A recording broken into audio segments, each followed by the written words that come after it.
السلام علیکم، welcome to JRY TV۔ سیدنا داؤد علیہ السلام کے دور میں ایک عورت بیوہ کیا ہوئی کہ اس پر مصیبتوں کے پہاڑ ٹوٹ پڑے۔ بچوں کا ساتھ اور کل جمع پونجی بس 3 درہم۔ حالات سے مقابلہ کرنے کی ٹھانی اور جا کر بازار سے ان 3 درہم کا اون خرید لائی۔ کچھ چیزیں بنا کر فروخت کیں تو 5 درہم وصول پائے۔ 2 درہم سے کھانا پینا خریدا اور 3 درہم کا پھر سے اون دیتی آئی۔ اس طرح کچھ دن گزر بسر کیا۔ ایک دن بازار سے کھانا پینا اور اون لے کر گھر کو لوٹی۔ اون رکھ کر بچوں کو کھانا پینا دینے لگی کہ ایک پرندہ کہیں سے اڑتا ہوا آیا اور اون اٹھا کر لے گیا۔ عورت کے لیے اپنی کل کائنات کا یوں لٹ جانا سوہان رو تھا۔ مستقبل کی ہولناکیوں سے خوف زدہ اور غم و غصے سے پاگل سی ہو کر رہ گئی وہ عورت۔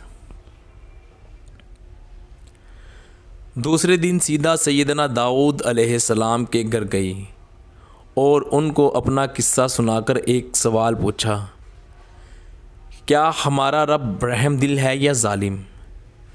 سیدنا داؤد علیہ السلام عورت کی درد بھری کہانی سن کر پریشانی کے عالم میں کوئی جواب دینا ہی چاہتے تھے کہ دروازے پر دستک ہوئی۔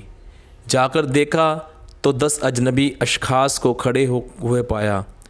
ان سے آمد کا مقصد اور ماجرا پوچھا تو انہوں نے کہا، حضرت ہم سمندر میں سفر کر رہے تھے کہ ہماری کشتی میں ایک سوراخ ہو گیا۔ پانی اس تیزی سے بڑھ رہا تھا کہ ہمیں ہماری موت صاف نظر آ گئی۔ مصیبت کی اس گھڑی میں ہم میں سے ہر شخص نے عہد کیا کہ اگر اللہ پاک ہماری جان بچا دیتے ہیں تو ہم میں سے ہر آدمی 1,000 درہم صدقہ دے گا۔ ابھی ہم یہ دعا کر ہی رہے تھے کہ ایک پرندے نے ہماری کشتی میں اون کا ایک گولا لا کر پھینک دیا، جسے ہم نے فوراً سوراخ میں پھنسایا، کشتی کو پانی سے خالی کیا اور سیدھے یہاں نزدیک ترین ساحل پر آ پہنچے۔ ہم کیونکہ یہاں کے لیے اجنبی تھے، اس لیے لوگوں سے کسی معتبر آدمی کا نام پوچھا اور انہوں نے ہمیں سیدھا آپ کے پاس بھیج دیا ہے۔ یہ لیجئے 10,000 درہم اور ہماری طرف سے مستحقین کو دے دیجئے۔